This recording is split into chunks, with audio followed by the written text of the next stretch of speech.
قرآن مجید میں 5 جگہ اللہ کے حق کے بعد فوراً والدین کا حق ہے. وَقَضَىٰ رَبُّكَ أَلَّا تَعْبُدُوا إِلَّا إِيَّاهُ وَبِالْوَالِدَيْنِ إِحْسَانًا. تیرے رب نے فیصلہ کر دیا ہے کہ اس کے سوا کسی کی بندگی نہیں کرو گے اور والدین کے ساتھ نیک سلوک کرو گے. اللہ کے حکم کے بعد، اللہ کے حق کے بعد والدین کا حق ہے. سورہ لقمان میں انشکر لی ولوالدیک، شکر ادا کرو میرا بھی اور اپنے والدین کا بھی. اور سورہ بنی اسرائیل میں تو کیا تفصیل آئی ہے. اما یبلغن عندک الکبر احدہما او کلاہما فلا تقل لہما اف ولا تنہرہما وقل لہما قولا کریما واخفض لہما جناح الذل من الرحمۃ وقل رب ارحمہما کما ربیانی صغیرا. اگر تمہارے والدین میں سے ایک یا دونوں تمہارے پاس بڑھاپے کی عمر کو پہنچ ہی جائیں، انہیں کبھی اف تک نہ کہنا، دل نہ توڑنا ان کا، چھاتی چوڑی کر کے بات نہ کرنا، ان سے کندھے جھکا کر بات کرنا، ادب سے گفتگو کرنا. قل لہما قولا کریما واخفض لہما جناح الذل من الرحمہ، اپنے کندھوں کو جھکا کر رکھنا. اور پھر کہنا، اللہ سے دعا کرنا، رب ارحمہما کما ربیانی صغیرا، پروردگار میرے ان والدین پر رحم فرمائیو جیسے کہ انہوں نے مجھے پالا تھا جبکہ میں چھوٹا سا تھا. تو خاندان کے نظام کو مستحکم کرنے کے لیے 3 ڈائمنشنز ہیں. جیسے ایک کمرہ ہے، چوڑائی ہے، لمبائی ہے، اونچائی ہے. پہلے تو شوہر اور بیوی کے درمیان بانڈ آف لو. اب یہ شوہر اور بیوی پیرنٹس بن گئے ہیں، والدین بن گئے، اولاد آ گئی. سیکنڈ ڈائمنشن ایڈ ہو گئی، ادب، عزت. اور بہن بھائی ہیں، اخوت، جس کو کہ وہ کہہ رہا ہے جی ویلز بھی، فریٹرنٹی. خاندان کا ادارہ مستحکم. یہاں ایک نقطہ اور بیان کر دوں. لیگل لیول پر بیوی کے حقوق کم ہیں شوہر کے زیادہ. الرجال قوامون علی النساء، سیدھی سیدھی بات ہے، اور ہمیں ڈٹ کر کہنا چاہیے. یہ اس سے زیادہ معقول بات کوئی نہیں. کسی ادارے کے 2 سربراہ برابر کے اختیارات والے نہیں ہو سکتے. لیکن اخلاقی طور پر جو ماں کا حصہ ہے، باپ کا حصہ اس سے 1/3 ہے. قرآن مجید میں آیا ہے نا، حملتہ امہ وہنا علی وہن وفصالہ فی عامین ان اشکر لی ولوالدیک. اسے اٹھائے رکھا اس کی ماں نے اپنے پیٹ میں، کمزوری پر کمزوری جھیل. کمزوری تو ہو رہی ہے، اس کا خون چوس رہا ہے اندر، جھونک جو ہے وہ چوس رہی ہے خون اس کا. اور سب ماؤں کو تو اتنی نرشمنٹ موجود نہیں ہوتی کہ آپ پریگننسی میں اس کے لیے ضروری نرشمنٹ فراہم کر دیں. وہنن علی وہن، کمزوری پر کمزوری جھیل کر بھی اپنے پیٹ میں اٹھائے رکھا. وفصالہ فی عامین، اور پھر دودھ چھڑانا ہوا 2 سالوں میں. وہ جھونک جو ہے وہ پھر اس کی چھاتیوں سے چمٹ گئی. لہذا اس کا حق 3 گنا زیادہ ہے باپ سے. ایک صحابی حضور سے پوچھتے ہیں، حضور میرے حسن سلوک کا اولین مستحق کون ہے؟ فرمایا تمہاری والدہ. پھر پوچھا ان کے بعد کون؟ پھر کہا تمہاری والدہ. پھر پوچھا ان کے بعد کون؟ پھر کہا تمہاری والدہ. پھر پوچھا ان کے بعد کون؟ تو کہا تمہارے والد. 3 درجے. اور یہ جو فرمایا الجنت تحت اقدام الامہات، جنت تو ماؤں کے قدموں تلے ہے، یہ باپ کے بارے میں تو نہیں فرمایا. یہ ہے ایکویشن، بیلنس. اسلام قسط کی بات کرتا ہے، انصاف کی بات نہیں کرتا. انصاف تو یہ کہ آدھی روٹی ادھر دے دو، آدھی ادھر دے دو. انصاف ہے، یہ اچھی چیز ہے. یہ قسط یہ ہے کہ بوجھ اٹھانا ہے تو جو زیادہ قوی ہے اس کو زیادہ بوجھ دو اٹھائے، اور جو کمزور ہے اسے کم بوجھ دو. یہ قسط ہے. تو اسلام نے عورتوں پر ذمہ داریاں کم رکھی، ان کے اختیارات کم رکھے، لیکن اولاد پر حق ماں کا 3 درجے فائق رکھا، اور اس سے وہ خاندان کا ادارہ جو ہے مستحکم ہوتا ہے۔ تو آج کیا سازش چل رہی ہے؟ ویسٹ تلا ہوا ہے ایسٹ کے اندر بھی خاندانی نظام کو ختم کرنے پر۔ پہلے ایک کانفرنس ہوئی تھی، عالمی کانفرنس، ویمن فریڈم کی کانفرنس قاہرہ میں، پھر ہوئی بیجنگ کائرو، اور پھر بیجنگ +5 کانفرنس۔ بیجنگ کانفرنس کے 5 سال بعد یونائٹڈ نیشنز جنرل اسمبلی کے تحت ہوئی، اور ان سب کا مقصد کیا ہے؟ پروسٹیٹیوشن کو ایک باعزت پیشہ سمجھا جائے۔ یہ بھی محنت ہے نا، ایک مزدور اپنی جسمانی مسکولر طاقت استعمال کر رہا ہے، ویج لے رہا ہے، ایک عورت اپنے جنس سے اس کو استعمال کر رہی ہے، لے رہی ہے۔ اب اس کا نام پتہ کیا رکھا گیا؟ Sex worker. سیکس ورکرز بالکل برابر ہوں گے، باعزت ہوں گے، ان کے کوئی آپ یہ نہیں کہہ سکتے کہ غلط کام کر رہے۔ ہومو سیکسولیٹی کو بھی ایک نارمل ایٹیٹیوڈ قرار دیا جائے، یہ اب نارمل نہیں ہے۔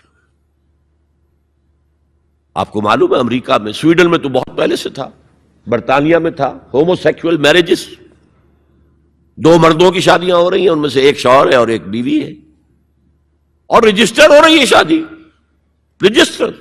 اب امریکہ میں بھی شروع ہو چکی ہے، کئی اسٹیٹس میں، کیلیفورنیا سے شروع ہوئی ہے، جو ہالی ووڈ اس کا گھر ہے۔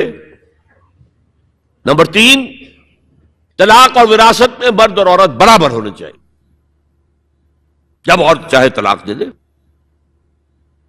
یہ نقشہ ہے جس کا نام پتہ کیا رکھا ہے؟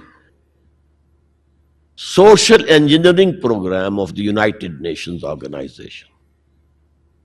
یہ نیو انجینئرنگ ہے معاشرے کو، جیسے کہ کہا رومی نے، گفت رومی ہر بنائے کوہنا کا باداں کنند، تو نہ دانی اولا تعمیر را ویراں کنند۔ رومی نے کہا کہ جب بھی کبھی کوئی نئی تعمیر کرنی ہو تو پچھلی تعمیر کو گرانا پڑتا ہے۔ یہ نئی سوسائٹی کی انجینئرنگ کیسے ہوگی جب تک کہ پرانی سوسائٹی ختم نہ ہو؟ عظیم فتنہ ہے یہ social engineering programme of the United Nations organisations General Assembly. یہ دجالی فتنے کی وہ سب سے نچلی سطح ہے جو ابھی عالم اسلام کے اوپر پوری طرح نہیں آئی۔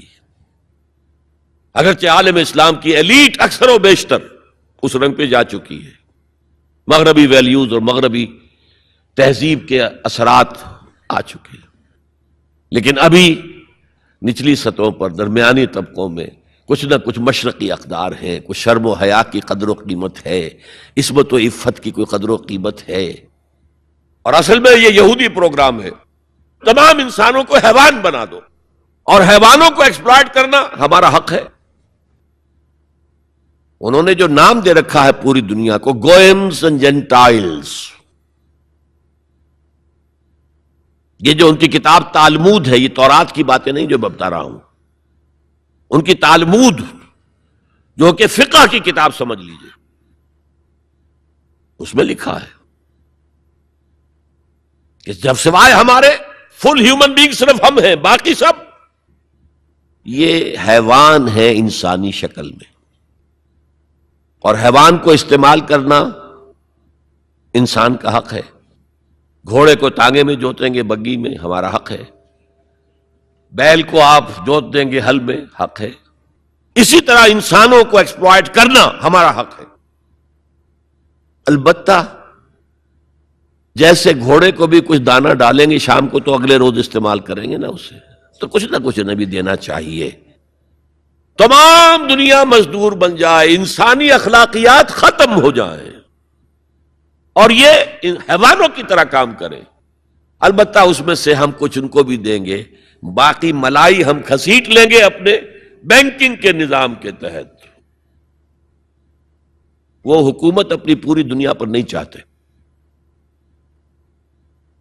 اصل میں یہ بات آئی گئی ہے تو عرض کر دوں وہ کولونیلزم ختم ہو چکا ہے کہ انگریز یہاں آیا تھا اور ڈچ کہیں پہنچ گئے تھے، انڈونیشیا، سماٹرا، جاوا، اور کہیں فرانسیسی آ گئے تھے، شام پر اس کا اور الجزائر پر اس کا قبضہ تھا. یہ تھا ڈائریکٹ کولونیلزم.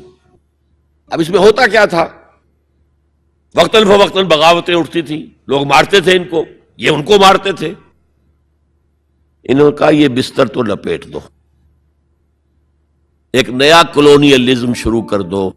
ورلڈ بینک 1950 میں قائم ہو گئے. ہمیں آم کھانے ہیں، پیڑ گرنے سے کیا فائدہ؟ براہ راست حکومت کریں گے تو ریزنٹمنٹ ہوگی، وہ ہمیں ماریں گے، ہمیں بہت خرچ کرنا پڑے گا انہیں دبانے کے اوپر. کیا ضرورت ہے؟ پوری دنیا کو ایک گلوبل اکانومی کے شکنجے میں لے آؤ. World bank and IMF، international monetary fund, ان کے شکنجے میں کس لو. بس سب کام کریں اور وہ بھی کھائیں، کچھ کھائیں تبھی تو اگلے روز کام کر سکیں گے. لیکن یہ کہ ہم کھینچ لیں گے. وہ جو سونے کی چڑیا تھی، اگر ہم ایسے ہی سونا کھینچ لیں اپنے گھروں میں بیٹھے ہوئے تو ہمیں کیا ضرورت ہے وہاں جائیں اور ان کو ماریں اور وہ ہمیں ماریں. یہ ہے یہود کا سوچ. ہاں، گریٹر اسرائیل وہ بنانا چاہتے ہیں، اور ایک ہی سبب ہے عراق پر حملے کا، ایک ہی سبب ہے. It's the beginning of coming into existence of greater Israel. Sharon نے کہہ دیا تھا، یاد ہوگا شاید، ان قریب عراق پر ہمارا قبضہ ہوگا. گریٹر اسرائیل میں عراق شامل ہے. پہلے کہتے تھے دریائے فرات تک، اب کہتے نہیں، دریائے دجلہ تک، ٹائگرس تک، یوفریٹ سے آگے بڑھ کر تاکہ سارا جو بھی زرخیز دوآبا ہے وہ بھی ہمارے قبضے میں آ جائے. تو یہ تیسرے لیول کے اوپر جب انسان حیوان بن جائے، جب اس کو کوئی فرق کرنے کی ضرورت نہ ہو کہ یہ بیٹی ہے اور یہ بیوی ہے، کیا ضرورت ہے؟ حیوان کوئی فرق کرتے؟ جب ہم بھی حیوان ہی ہیں. ڈارون کے نظریے نے حیوان بنا دیا تو حیوان کوئی فرق کرتا ہے ماں بیٹی اور بیوی میں؟ ہم نے خامخواہ اپنے اوپر قدغنیں لگا رکھی ہیں. گو ہیڈ، جس طرح بھی چاہو اپنی سیکشول ارج کو پورا کرو. زنا تو ان کے ہاں پہلے بھی جرم نہیں تھا، زنا بالجبر جرم تھا. اس تیسرا معاشرتی اور سماجی نظام کا معاملہ ہے کہ جو اس وقت ان کا ٹارگٹ ہے. اسی لیے میں نے اسے اپنی آج کی پوری گفتگو کا عنوان بنایا. سمجھیں کیا خطرات آ رہے ہیں، اپنی قدروں کی طرف پلٹیں. اس دور میں سب مٹ جائیں گے، ہاں باقی وہ رہ جائے گا جو قائم اپنی راہ پہ ہے اور پکا اپنی ہٹ کا ہے. ہمارے لیے اسوہ ازواج مطہرات ہیں، ہماری خواتین کے لیے. ان کا اختیار کیا جائے، ان کا نقش قدم پہ چلا جائے، اور پورے سماجی نظام کو، پورے معاشرتی نظام کو ان اقدار پر اٹھایا جائے کہ جو قرآن مجید نے ہمیں دی ہیں.